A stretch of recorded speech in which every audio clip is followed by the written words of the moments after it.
Motion to approve resolution 2016-29. So moved. Second. All in favor? Aye. Who did the second, excuse me? John. Jen, okay. And canvass the 2016 election returns and declare the results. Well, the results were that I, Richard, and John were reelected. Do we have a motion to accept those results? So moved. Will pass. Second. You'll learn how to say that properly. All in favor? Aye. Motion passed. That's a German way of doing it. We are in America, not Germany. Mm-hmm. Wellhead Protection Plan, Part 1. And Mark, you're the Yep. resident expert on that. Well, I don't know about that, but basically, the Department of Health requires all cities to complete wellhead protection plans every 10 years. There's two parts to these plans. Basically, the purpose of the plan is to help delineate a well protection and water supply management area in and around the city. The plan has two parts. The first part was completed by the Minnesota Department of Health. It mainly assessed the vulnerability of drinking water in the city and surrounding areas. And after they did a pretty extensive survey, they basically showed low vulnerability to wells in this area. A lot of that's based on soils, water table, permeability, all those kind of things. And this area is pretty solid. Soils are pretty solid, so there isn't a lot of potential for, contamination of groundwater. Now this actually is being coordinated through KMU because they're the water utility, but I wanted the council to be aware of this process. All cities now basically have to do this, where it used to be a certain size, I guess. So Kenyon, their plan is well over 10 years old, but we don't update it until we're notified by the state, so we're kind of overdue for this. The second phase will be prepared by KMU, and the city engineer, I guess that hasn't been decided yet, but I would think that'd probably be the easiest way to go with it, but that has to be decided by KMU. This step will deal more with kind of the implementation of steps that the city and KMU would take to protect the water system. And there's further information in your packet.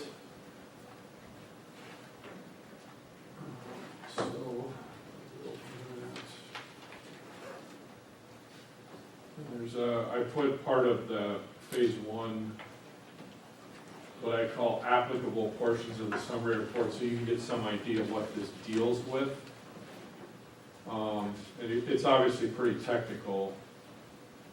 So we have a meeting set up in early December, basically with the Department of Health, Minnesota Rural Water, and it's like a public meeting we have to advertise, but it'll be during the day, and it's basically just it's a legal requirement. We also have to notify surrounding local units of government, including townships around us, Goodhue County Soil and Water Conservation Service, the county commissioner, other related organizations, but basically the townships in the county in a nutshell.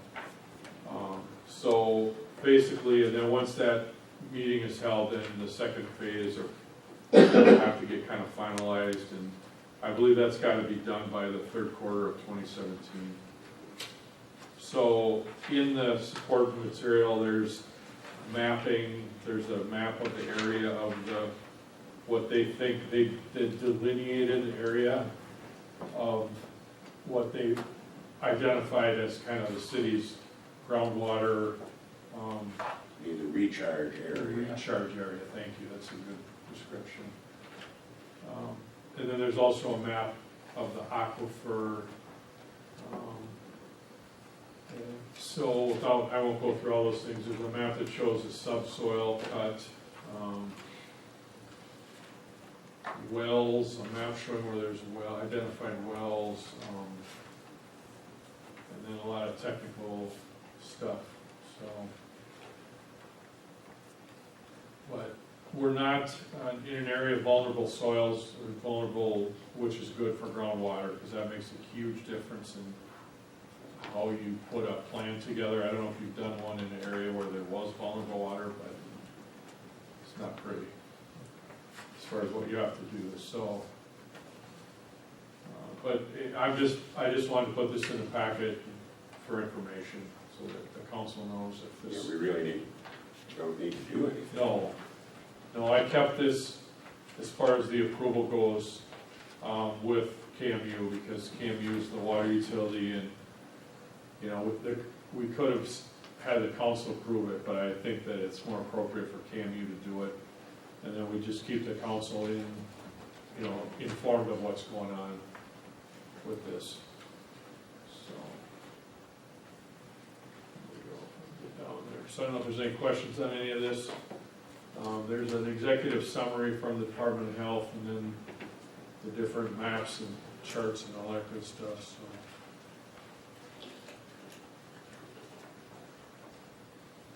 I don't know if there's anything else you can think of, or in general terms, but.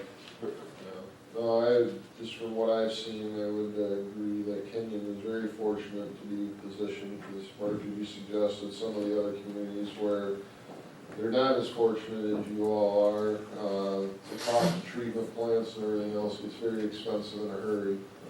So it's, even though in those situations you normally qualify for a lot of grants and things of that nature, it's still a process that nobody wants to deal with if they can help it. So, as Mark said, this is a very typical process in terms of the wellhead protection plans for all communities nowadays, and so yeah, it's just a matter of keeping the thing updated and on top of it, and keeping the Department of Health happy. And avoiding love canals. Well, quite seriously, that is exactly what these things are meant for. Get ahead of contamination before it happens. Precisely correct. So, item D, digital speed sign cost sharing with Goodhue County. The city was contacted last month about a possible cost-sharing agreement with Goodhue County for digital speed limit signs. This goes back, I was contacted by them in late in 2014 about this. Basically what the county came up with is, in several cities, they've already gotten approval to co-opt on the cost of buying a digital speed limit sign, and what they're proposing to do is basically in Zumbrota, Cannon Falls, a couple other communities, basically to put up posts where the county road entrances are to the city, and then this sign could be moved from one post to another, kind of rotated around. And so in that instance, the county agreed to pay 50% of the cost of the digital speed sign. Now, we would have a need to put the digital speed limit sign on the 3 state highway entrances. So what the county tentatively came up with is they would pay 25% of it, and that way we could use it wherever we want to. We could use it on the county entrances or the state highway entrances to the city. So the approximate cost is $2,500 for the tap hose and manufacturer of the sign. The mounting brackets are about $135, so the city share would be approximately $1,875. If it was only used on the county roads, which I wouldn't recommend, it would be $1,250. But the county would pay approximately $625 of the cost of the sign. And I guess that final thing would have to be worked out, but I mean, I think we're talking to Greg Isaacson, the county highway public works director engineer, that would, he suggested that to me, so I would think they would go along with that, but. My understanding of what was in there was that Isaacson was proposing 3 locations on the county roads here in town. And that'd be presumably coming in on 12 out here from the east, 12 from the south. 12 from the south, and 13 out here. Yep. From my way of seeing it, none of those are really much of a hazard. Possibly 12 coming from the south by the high school, maybe a little, and the new houses and the apartments, maybe a little bit there. The other two, The traffic counts aren't very high. traffic really, is as not many of high, those. they've got a stop sign anyway. Where I see a need, if anywhere, would be on the boulevard and possibly coming in 5660 from the north and east, especially on the boulevard is where there seems to be the biggest problem. Well, I guess the thing is, they've offered to pay, basically a quarter of that cost, so. The county roads do not have high traffic counts, that's correct.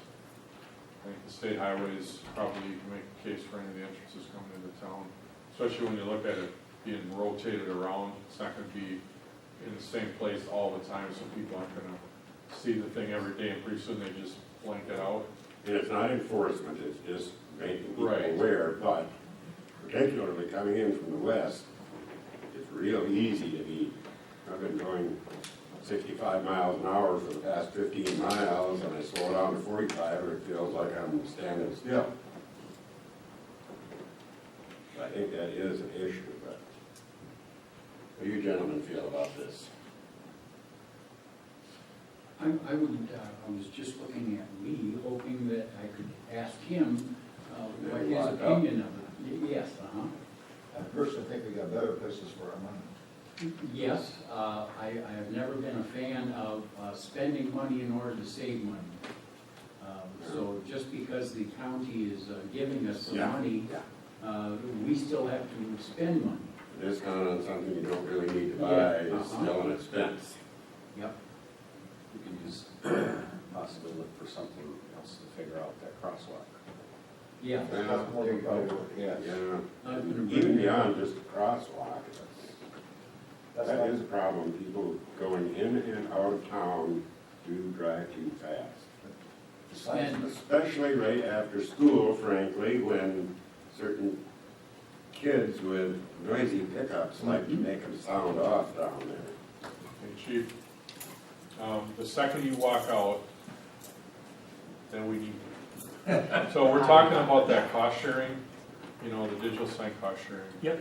There seems to be more of a consensus that maybe it's not something that we need that badly, and so they wanted to get your 2 cents worth on it.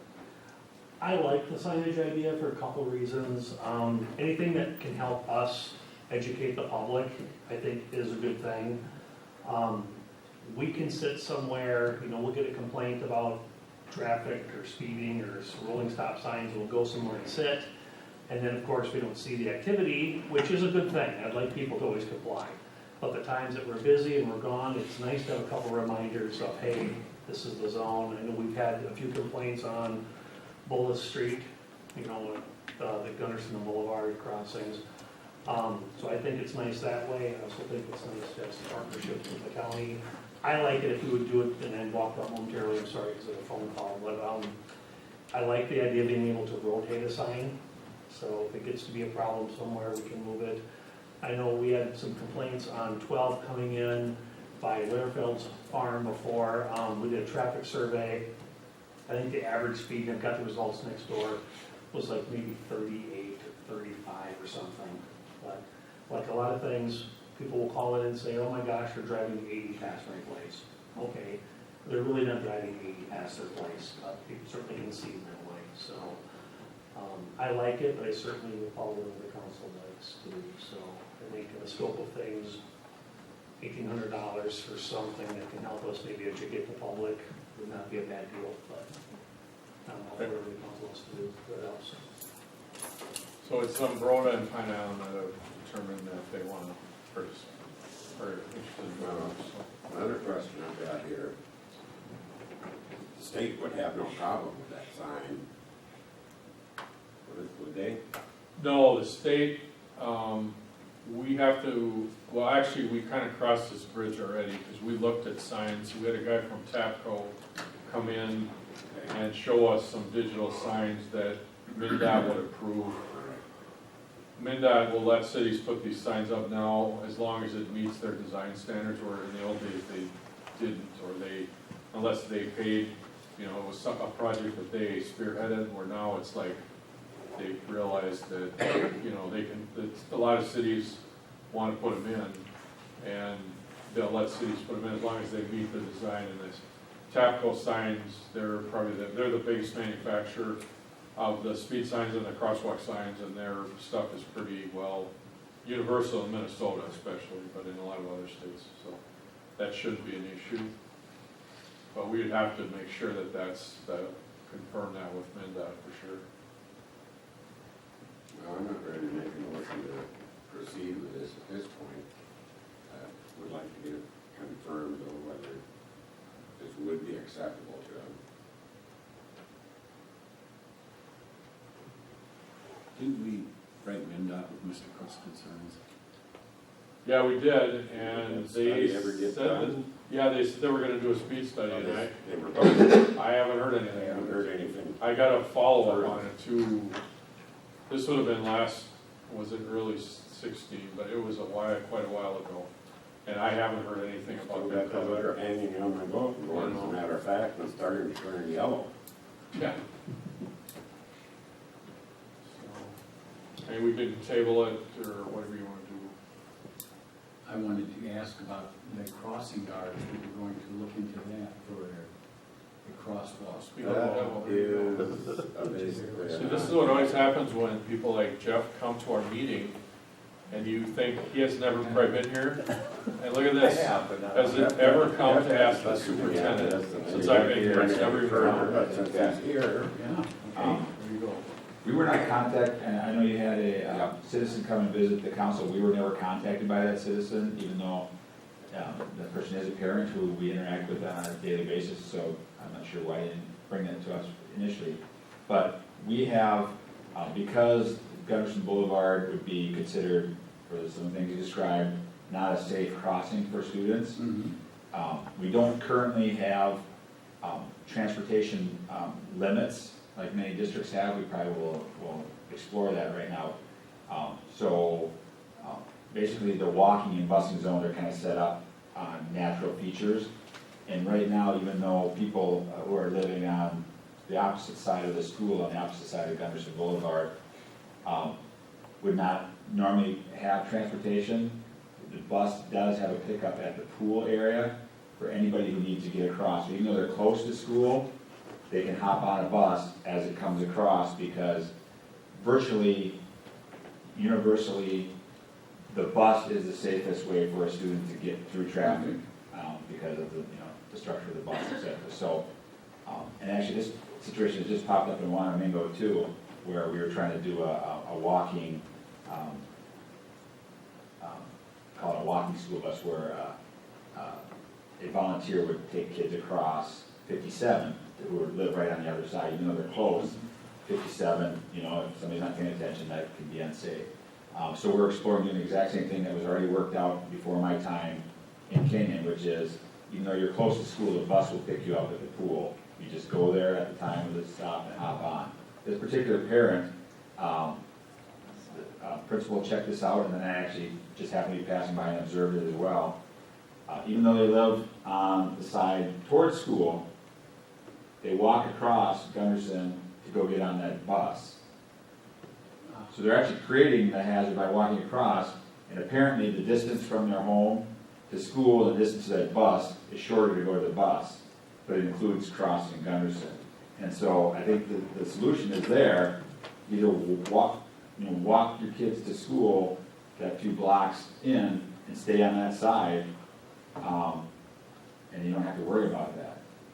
For those who live on the other side, we like them to stay on that side and just hop on the bus, especially for the younger kids, just hop on that bus. So, that's, as soon as we heard about that, and it wasn't ever brought to us directly, but as soon as we heard that it was brought to the council, we checked on that with the parents, and, I also made observations and withheld transportation and found out that, I said, I don't know how many years ago they worked out the solution, but it's to keep people on their own side of Gunderson without having to walk across. So they're choosing to walk across. Yeah.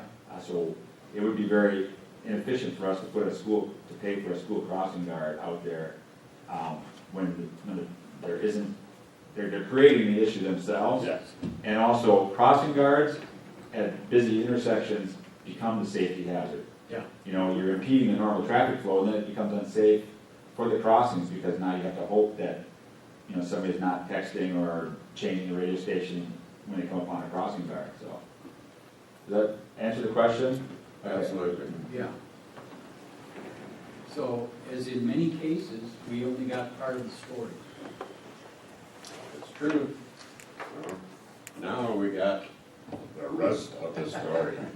Yes. Well, and Lee did talk to the school liaison officer, deputy, Bird. He did make contact at the last council meeting about this, so. But that's kind of started the ball rolling as far as, and Jeff, or the principal, finding out, so. Okay, we come to almost the last item on the agenda.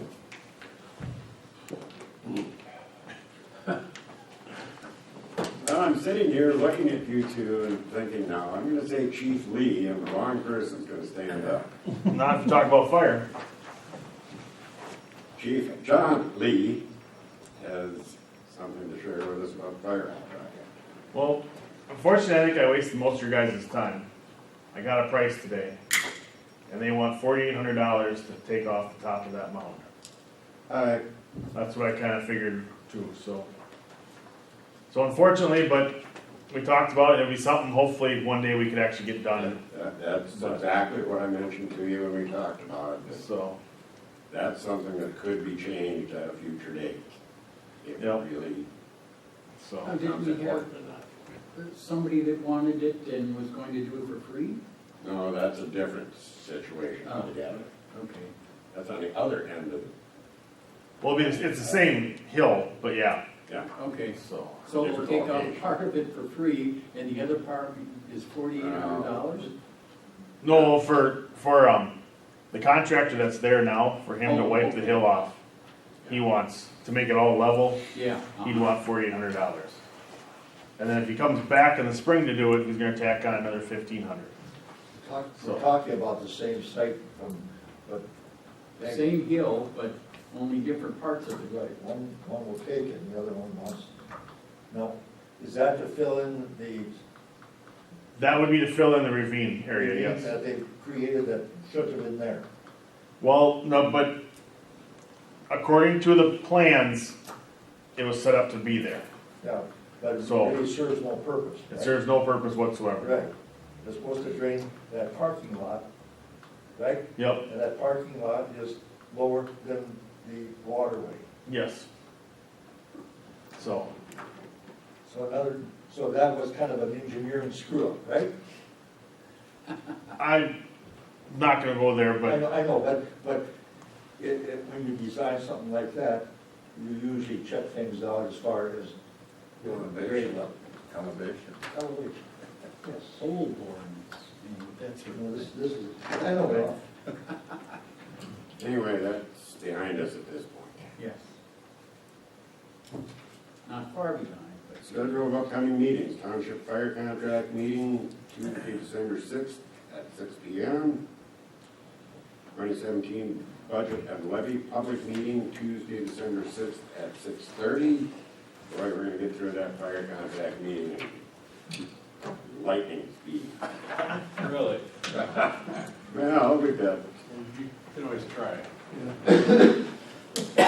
Something's not going to go off on schedule, I'm afraid.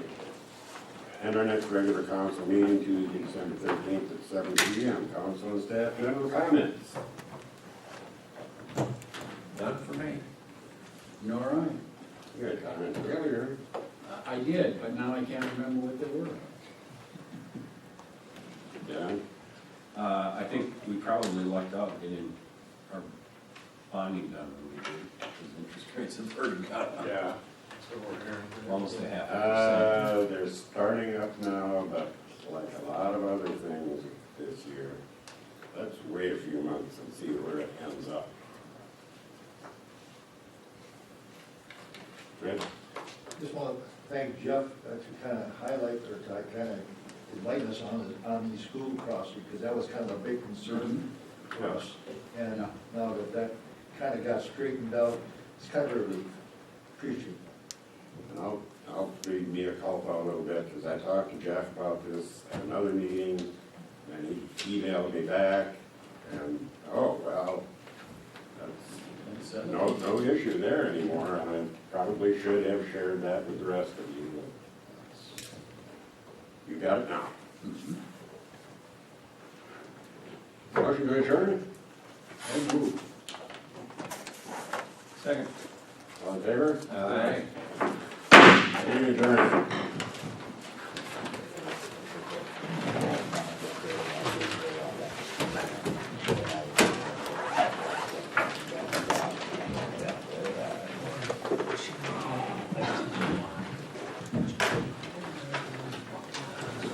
Yeah, it would've been nice. I lost out of it. No, I should have you sign one of those things that we pay you in December. Yeah, I should have you sign one of those things. See, they were mixing some of the nice black dirt with a little bit of powder to make extra cards.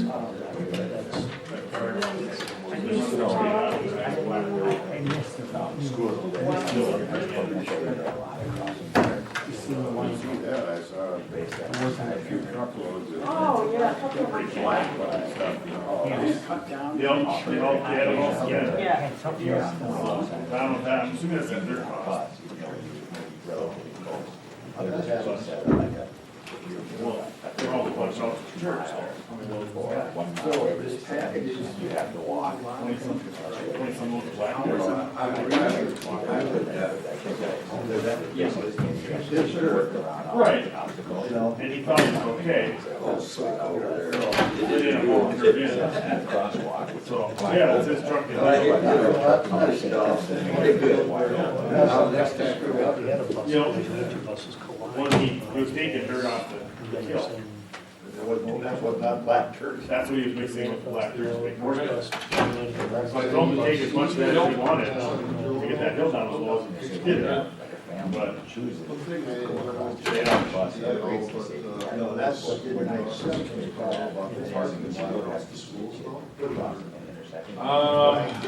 We have talked about that in the county a little bit. We have pursued that. I did that one time. Yeah. We got a little bit of money for street signs. right.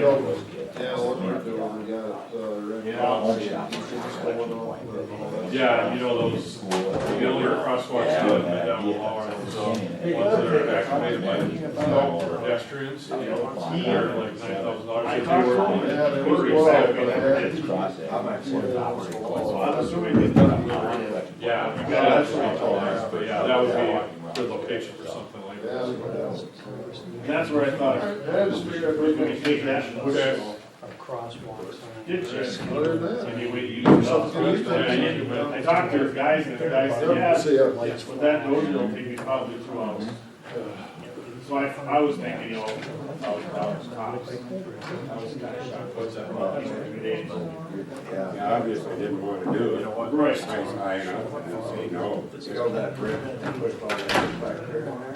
Well, he would have to push dirt out first.